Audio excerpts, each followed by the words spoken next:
E aí pessoal, tudo bem com vocês? Galera, sejam muito bem-vindos à nossa quinta aula de História do Brasil e Colônia, e na aula de hoje a gente vai falar um pouquinho sobre revoltas coloniais. Então pega o teu caderninho do esmilinguido, o seu marca-texto verde-limão, se acomoda e vem pra aula.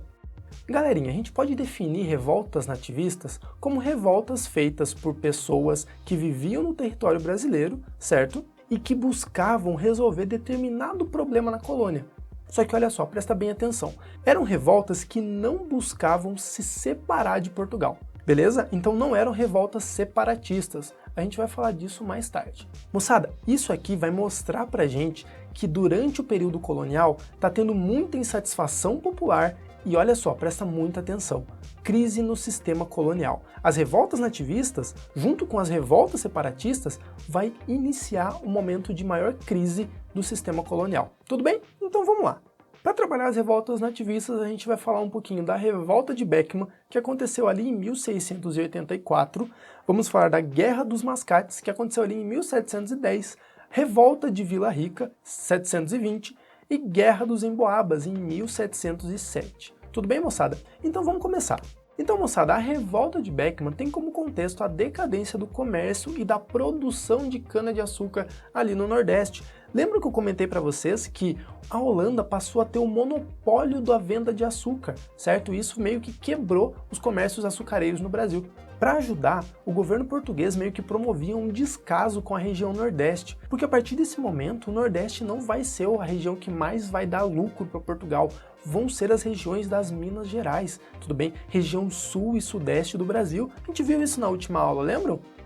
Então a revolta de Beckman tem como principal base a insatisfação dos agricultores, mas presta atenção, os agricultores não eram pessoas pobres, eram membros de uma elite, certo? Nesse contexto, galera, ainda tinha uma tal de Companhia do Comércio do Maranhão, que foi fundada ali por volta de 1682. Em tese, essa companhia recebia grana de Portugal para investir na colônia.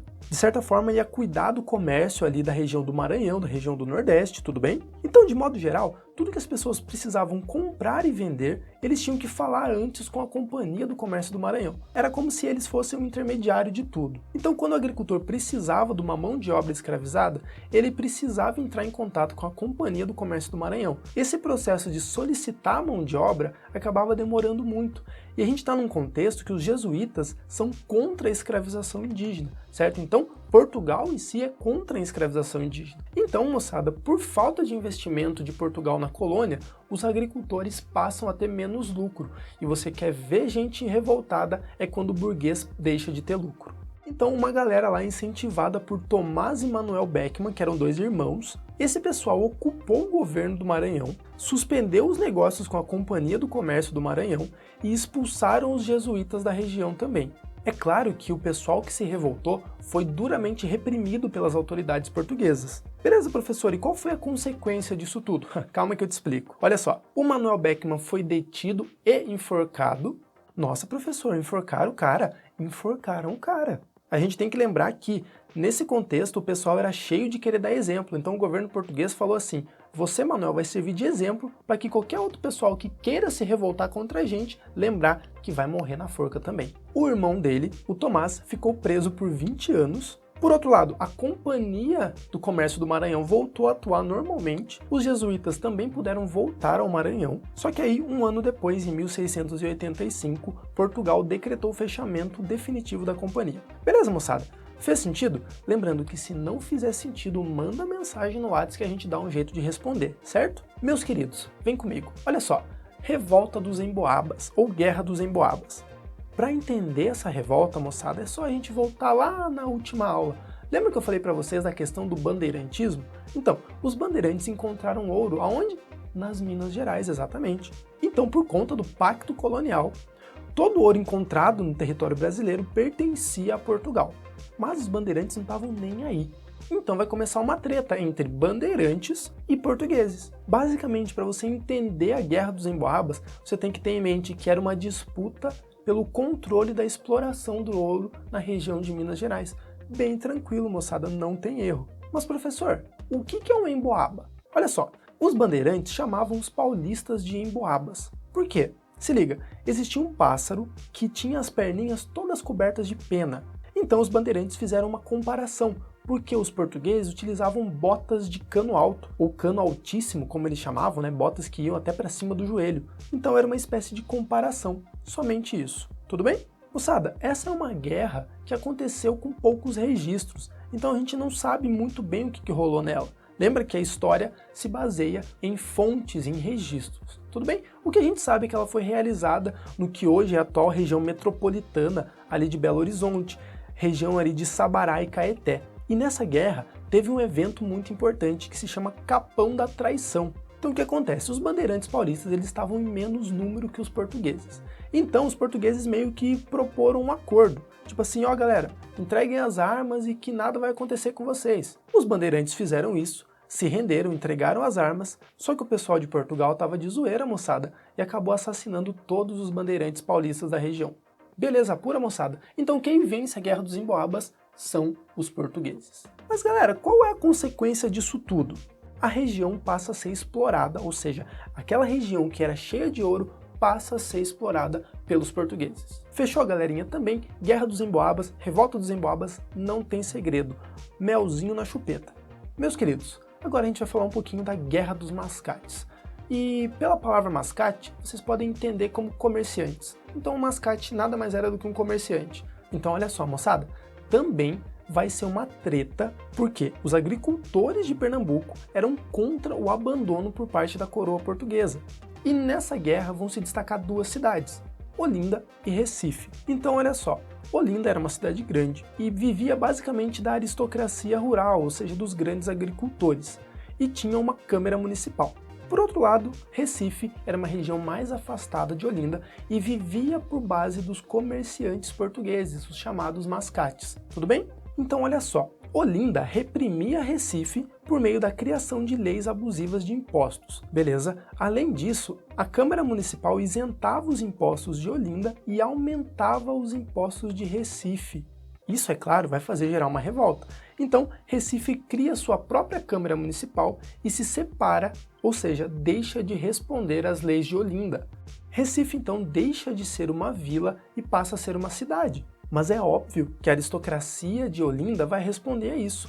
Então uma galera lá de Olinda, durante a noite, vai invadir e depredar a vila de Recife, que agora já era uma cidade, certo? Em resposta, galera, os mascates, ou seja, os comerciantes de Recife, fazem a mesma coisa em Olinda. Vocês viram que foi uma treta meio generalizada. E qual foi a consequência disso? A coroa portuguesa apoiou Recife. Então, a partir da Guerra dos Mascates, Recife vai entrar num processo de crescimento muito grande. Na Guerra dos Mascates, moçada, não vai haver uma pena de morte. O que vai acontecer é uma chamada pena de degredo. Isso quer dizer que a aristocracia de Olinda, ela não foi morta, ela foi expulsa do território de Olinda. Tudo bem? Ah, professor, mas por que só Olinda foi punida? Simples, moçada, porque Portugal apoiou Recife. Basicamente isso. Galerinha, agora olha só. Coloca uma estrelinha nesse tema porque ele é bem importante. Chegamos na Revolta de Vila Rica, que acontece ali em 1720. E também está muito relacionado com a nossa aula passada. Lembra que a gente falou de um monte de imposto que a sociedade mineradora tinha que pagar para a coroa portuguesa? Então, a Revolta de Vila Rica acontece basicamente por conta da cobrança abusiva de impostos. Um dos impostos mais conhecidos era o quinto. Lembra que eu expliquei para vocês que o quinto era 20% de todo o ouro extraído? E que esses 20% tinham que ficar com a coroa portuguesa? E como que eles faziam isso? Por meio da quintação do ouro nas casas de fundição, certo? Mas olha só, vamos pensar. Vocês acham que o pessoal da coroa portuguesa que estava lá na casa de fundição quintando ouro, eles pegavam só 20%? Claro que não, moçada. Muitas vezes eles pegavam 80% do ouro e entregavam 20% para o minerador. É evidente que essas práticas abusivas vão gerar uma revolta na galera, sim ou não? Digam sim. Maravilha, pessoal. Então vamos lá. Galera, a Revolta de Vila Rica também é conhecida como Revolta Filipe dos Santos. Por quê? Em 1720, Filipe dos Santos ele vai iniciar uma revolta contra esse imposto que era o quinto e as casas de fundição. Então os mineradores acabavam burlando essa cobrança do quinto. E como que eles burlavam essa cobrança? Como o ouro era em pó, muitas vezes eles escondiam. E como que eles escondiam, galera? Vocês já ouviram falar da expressão santo do pau oco? O que acontece? Nesse contexto, os santos eles eram feitos de madeira, só que uma madeira oca. Então, os mineradores escondiam o ouro dentro desses santos, tudo bem? Além disso, muitas vezes a galera escondia esse ouro no pelo da mula. E qual foi a consequência disso, galera? Claro que Portugal reprimiu violentamente a revolta e Filipe dos Santos foi torturado e morto em praça pública. Olha só aquela noção do exemplo para a população de novo. Então, além de ser torturado, ele foi morto em praça pública para todo mundo ver. Tudo bem, moçada? Então vamos lá. Agora que a gente já entendeu boa parte das principais revoltas nativistas, a gente fala um pouquinho do período pombalino, que aconteceu de maneira geral quando Dom José, que era o rei de Portugal nesse contexto, nomeou o Marquês de Pombal como primeiro-ministro para governar Portugal e as suas colônias. O Marquês de Pombal vai governar ali de 1750 a 1777. Tudo bem? Então, basicamente, o Marquês de Pombal ia ter o controle sobre o Brasil. E qual que é esse contexto, moçada? Em 1703, Portugal assinou com a Grã-Bretanha um tratado que se chamava Tratado de Matuém ou Tratado Panos e Vinhos. Vamos entender o que aconteceu nesse tratado. Portugal deveria vender vinhos para a Grã-Bretanha e comprar produtos manufaturados. O resultado disso foi que Portugal ficou endividado, e era justamente esse o objetivo da Grã-Bretanha mesmo com o tratado. A ideia da Grã-Bretanha era que Portugal ficasse dependente economicamente deles, uma vez que Portugal precisava dos produtos manufaturados, mas a Grã-Bretanha não precisava dos vinhos. Além disso, moçada, existia também o declínio da economia açucareira, sobretudo por conta do mercado holandês que se expandia ali nas Antilhas. Tudo bem? Lembrem que a gente já falou sobre isso em aula. Como se não bastasse, a economia mineradora, a partir do século XVIII, começou também a entrar em declínio, porque o ouro já estava em escassez. Então o titio Marquês de Pombal assume como principal objetivo de promover uma recuperação econômica de Portugal e tirar Portugal dessa dependência com a Inglaterra. Tá, professor? E como é que ele fez isso? Com as reformas pombalinas. Olha só, a gente pode dividir essas reformas em duas frentes. A frente portuguesa, que eram reformas que tinham por objetivo modernizar e melhorar o Estado português, e por outro lado, as reformas que influenciavam o Brasil, mas que tinham como objetivo ajudar Portugal a sair dessa crise. Tudo bem? Então vamos entender isso. Então o Marquês de Pombal buscou uma certa modernização do Estado português por meio de ideais iluministas, certo? Além disso, o Marquês de Pombal incentivou que Portugal criasse manufaturas, justamente para não precisar ficar dependendo dos produtos manufaturados lá da Inglaterra, certo? Além disso, ele vai incentivar a criação da Companhia Vinícola do Alto Dourado, que vai ter o objetivo de expandir e aumentar essa economia em Portugal, certo? Além disso, eles vão criar o subsídio literário. A população portuguesa deveria pagar um imposto para que o governo português pudesse reconstruir Lisboa. Como assim, professor, reconstruir Lisboa? Olha só, Lisboa tinha sido atingida por um terremoto. Então é claro que a cidade entrou em declínio. Então esse subsídio literário ia financiar a reconstrução de Lisboa. Beleza? Por fim, o Marquês de Pombal buscou confiscar terras da Igreja Católica, uma vez que a Igreja Católica em Portugal não pagava imposto. Já no Brasil, o Marquês de Pombal vai separar uma capitania, vai criar a capitania do Grão-Pará e criar a capitania do Maranhão, certo? Nessas capitanias ele buscou incentivar o cultivo do algodão, galera, para dar uma nova cara para a economia brasileira. Vamos lembrar que nesse momento a economia açucareira já está em completo declínio, lembram? Então no Nordeste já não tem tanto essa questão de produzir cana-de-açúcar. Ah, professor, mas por que plantar algodão? Olha só, galera, vamos pensar que esse momento é o período de Revolução Industrial. Então a ideia é vender algodão para a Inglaterra, que está em processo de Revolução Industrial, produzindo muitos tecidos, beleza? Além disso, nesse contexto vai ter a expulsão dos jesuítas do Brasil. Olha só, moçada, lembrem que o Marquês de Pombal está destituindo terras da Igreja Católica lá em Portugal. Então não faz sentido, já que ele está enfraquecendo a Igreja Católica na capital, que é Portugal, não faz sentido ter os jesuítas, que são uma parte da Igreja Católica, na colônia. Vamos lembrar também, moçada, que todas as reformas pombalinas no Brasil têm o objetivo de fortalecer Portugal. Beleza?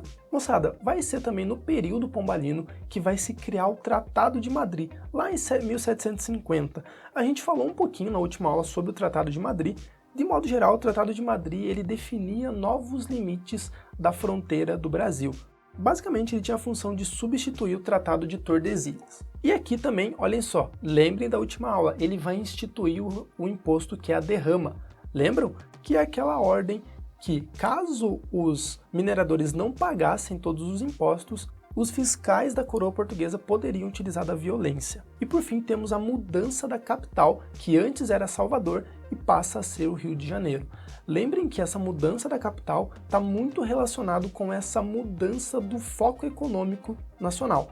Antes a gente tinha o foco econômico lá no Nordeste, por meio da plantação de cana-de-açúcar, e quando a economia começa a migrar para a região Sul e Sudeste, a capital também migra, beleza? Moçada, quais foram as consequências do período pombalino? Portugal e as suas colônias começaram a desenvolver um pensamento iluminista, certo? Naturalmente, o Marquês de Pombal gerou conflitos com a Igreja Católica, com a nobreza e parte dos colonos no Brasil, justamente porque ele instituiu alguns impostos, ele fez algumas medidas aqui no Brasil que desagradavam esses colonos. E olha só, marca com o teu marca-texto de 1,99 aí. As reformas pombalinas vão fomentar também as revoltas separatistas, que a gente vai falar daqui a pouquinho. Então, galera, com a morte de Dom José, o Marquês de Pombal foi afastado do cargo de ministro. Quando a Maria I assumiu a coroa portuguesa, ela reverteu algumas dessas políticas do Marquês de Pombal e Portugal voltou a ser dependente da Inglaterra. Vamos lembrar que com as medidas pombalinas, Portugal conseguiu uma certa independência econômica da Inglaterra, mas quando ele deixa de ser ministro, Portugal volta a ser dependente da Inglaterra de novo. Certo, moçada?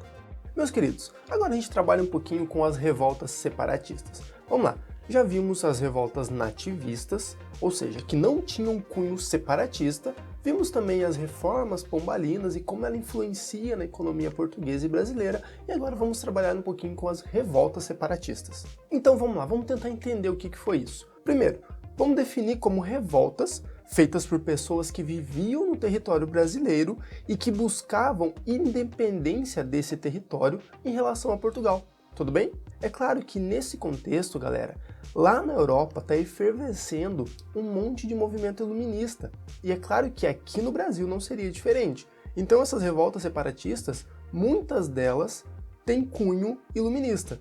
Então vamos lá. Vamos dar uma conferida aqui na Conjuração Baiana, que foi ali de 1798, e da Inconfidência Mineira, que foi de 1789, certo? Vamos lembrar que ambas sofrem muita influência iluminista e também da independência dos Estados Unidos. Certo, galera? Então vamos nessa. Bom, galera, vamos lembrar que Inconfidência significa traição, tudo bem? Então é bom a gente pensar que na Inconfidência Mineira o pessoal não chegou a pegar em armas, eles só fizeram tipo um plano de separar Minas Gerais de Portugal, tudo bem? Isso significa que a Inconfidência Mineira não chegou às vias de fato. O pessoal não chegou a pegar em armas e lutar pela independência do território mineiro, mas existia todo um movimento de ideias em relação a esse processo. Tanto é que quando Portugal desmantela a Inconfidência Mineira, os envolvidos eles são acusados de traição, certo, galera? Então olha só, vamos entender um pouquinho o contexto desse rolê. Se liga, primeiro temos o contexto que em Minas Gerais estava rolando a crise da mineração. Olha a data, a gente está falando ali do finalzinho do século XVIII. Então o ouro na região de Minas Gerais já estava em declínio. Além disso, o pessoal ali da região de Minas Gerais sofria muito com os impostos que a coroa portuguesa cobrava por conta da extração do ouro, certo? O principal questionamento deles era com a derrama, que era um imposto extremamente violento e abusivo. Olha só, galera, é muito importante que a gente entenda que a Inconfidência Mineira, a Conjuração Baiana, elas têm um cunho regional. Ou seja, os inconfidentes mineiros, eles não queriam um Brasil independente de Portugal. Era muito complexo, era muito abstrato essa noção de Brasil para eles. Eles queriam que a região ali que eles entendiam por Minas Gerais fosse livre de Portugal, fosse livre dos impostos portugueses. Então se cair alguma coisa na sua prova dizendo que os inconfidentes queriam a separação do Brasil de Portugal, não, isso é errado. Eles queriam a separação no máximo de Minas Gerais. Tudo bem? É assim mesmo com a Conjuração Baiana. Outra coisa muito importante, galera, vão ser os ideais iluministas que estão fervilhando na Europa e chegam aqui com força no Brasil. Então é importante que a gente pense também que esse pessoal que está participando da Inconfidência Mineira, quem são? É uma elite, é um pessoal letrado, entende, galera? Um pessoal, muitas vezes, que são poetas, professores, médicos. É muito comum nesse contexto do Brasil que a pessoa, por exemplo, tenha duas profissões. Tipo, o cara era médico e minerador. O cara era professor e minerador, entende? É por isso que se trata de uma elite mineradora, muitas vezes latifundiários, grandes fazendeiros que também mineram, e por se tratar de uma elite, essas ideias iluministas que vêm da Europa chegam com mais facilidade. Tudo bem? Outra coisa muito importante, moçada, olha só, presta atenção na data. A Inconfidência Mineira, ela é no mesmo ano da Revolução Francesa. Só que olha só, o que influencia a Inconfidência Mineira, na realidade, é a independência dos Estados Unidos. Então os Inconfidentes Mineiros se espelhavam na independência dos Estados Unidos. Certo, galera? Então vamos nessa. Tá, professor, e qual que era o objetivo dos Inconfidentes? Moçada, de maneira geral, é muito impreciso a gente afirmar exatamente quais eram os pontos que os Inconfidentes defendiam, porque muitos documentos foram destruídos por Portugal. Tudo bem? Como eu disse para vocês, eles tinham uma ideia de separar Minas Gerais de Portugal e não separar o Brasil de Portugal. Eles não tinham essa noção de Brasil ainda, certo?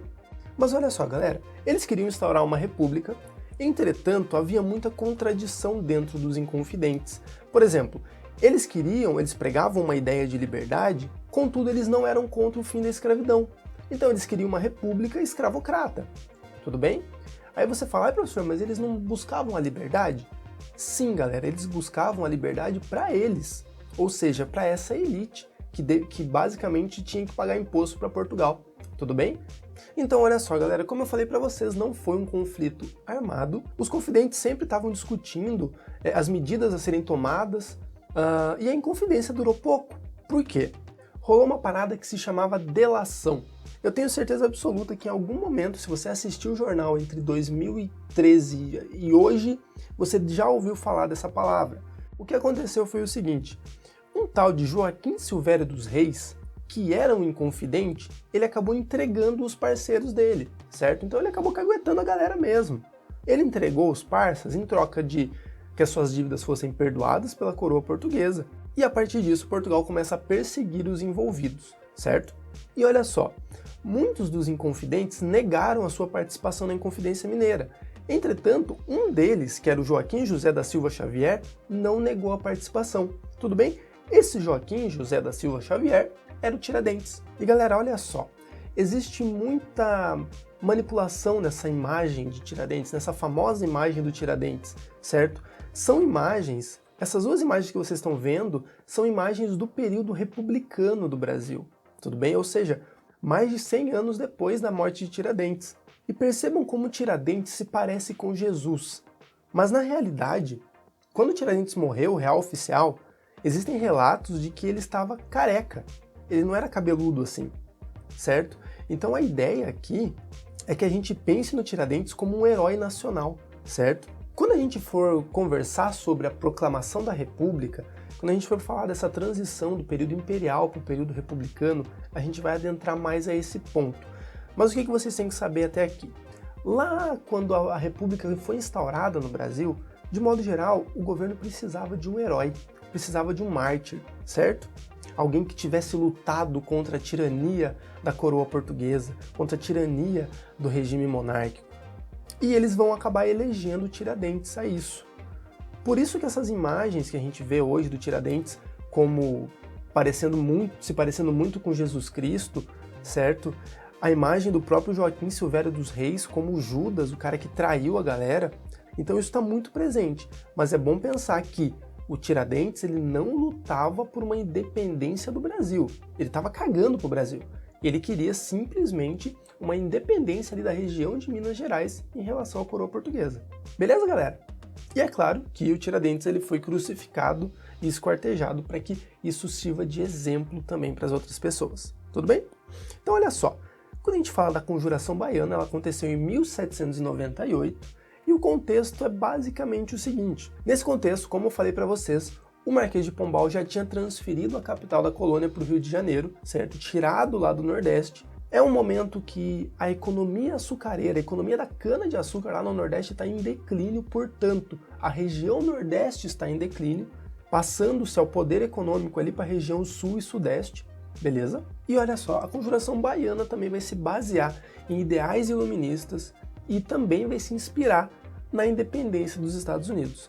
Tudo bem? A independência dos Estados Unidos é um movimento muito forte nesse contexto, certo?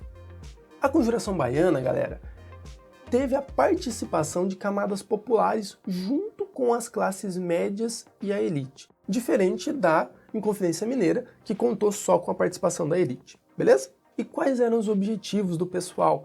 Basicamente, instaurar uma república popular e democrática, construção de uma sociedade igualitária, liberdade religiosa e de pensamento de expressão, certo? E olha só, muito importante, na Conjuração Baiana, o pessoal quer o fim da escravidão, tudo bem? Então essas são algumas diferenças da Conjuração Baiana com a Inconfidência Mineira. Talvez a principal delas seja o fim da escravidão, tudo bem? Bem tranquilo, né, galera? Bem sossegado. Melzinho na chupeta. Então vamos ver como é que termina isso. Basicamente, nenhum dos movimentos deu certo, tudo bem? Porque tanto a Bahia quanto Minas Gerais continuam fazendo parte do território nacional e sempre fizeram, certo? Mas assim, terminou de modo bem violento, porque é claro que o governo português reprimiu de maneira muito violenta o movimento, certo? Os principais líderes foram presos e levados a julgamento, e alguns dos líderes do movimento foram condenados à morte e esquartejamento, certo? Então tá de novo relacionado a essa noção de violência extrema na punição para que se sirva de exemplo, certo, meus queridos? Beleza, agora eu acho que a gente pode dar aquela treinada, resolver aquela questão marota para arrasar no vestibular e no Enem no final do ano, sim ou não? Diga sim. Vamos lá, galera. Olha só, meus queridos, Universidade Federal do Rio Grande do Norte. A Guerra dos Emboabas, a dos Mascates e a Revolta de Vila Rica, verificadas nas primeiras décadas do século XVIII, podem ser caracterizadas como? Agora aquele mesmo esquema. Você pausa o vídeo, tenta responder e daqui a pouco você dá play de novo que a gente responde. Demorou? Então vamos responder essa bagaça. Letra A. Movimentos isolados em defesa dos ideais liberais nas diversas capitanias, com a intenção de se criarem governos republicanos. Moçada, em nenhum momento a gente falou que as revoltas nativistas tinham caráter republicano. Então letra A está completamente errada. Letra B. Movimentos de defesa das terras brasileiras que resultaram num sentimento nacionalista visando a independência política. Galera, de novo, falou em revolta nativista, não tem nada a ver com independência, seja política ou territorial. Tudo bem? Então a letra B também está errada. Vamos lá para a letra C agora. Manifestações de rebeldia localizadas que contestavam alguns aspectos da política econômica de dominação do governo português. Opa, letra C parece que tá legal, tá no caminho. Mas vamos ver as outras. Letra D. Manifestações das camadas populares das regiões envolvidas contra as elites locais, negando a autoridade do governo metropolitano. Olha só, galera, muitas vezes não eram revoltas populares e também não eram contra as elites. Muitas vezes eram revoltas da elite contra o governo metropolitano, então a letra D também está errada. Vamos lá para a letra E. Manifestações separatistas de ideologia liberal contrárias ao domínio português. A letra E, você leu a segunda palavra, está escrito separatista, pode esquecer. Se a gente está falando de revoltas nativistas e a questão está colocando alguma coisa relacionada à separação, pode ter certeza que não é, certo? Essa letra E se encaixaria muito bem nas revoltas separatistas, mas como a gente está falando de revoltas nativistas, a letra E também está errada. A resposta certa, moçada, seria a letra C de coronavírus. Tudo bem? Meus queridos, finalizamos mais uma aulinha. Eu espero que vocês tenham gostado, espero que vocês tenham compreendido. Não se esqueçam de fazer os exercícios, porque isso ajuda muito. Moçadinha, fiquem todos bem, se cuidem, um beijo no coração de vocês e até o próximo vídeo. Tchau!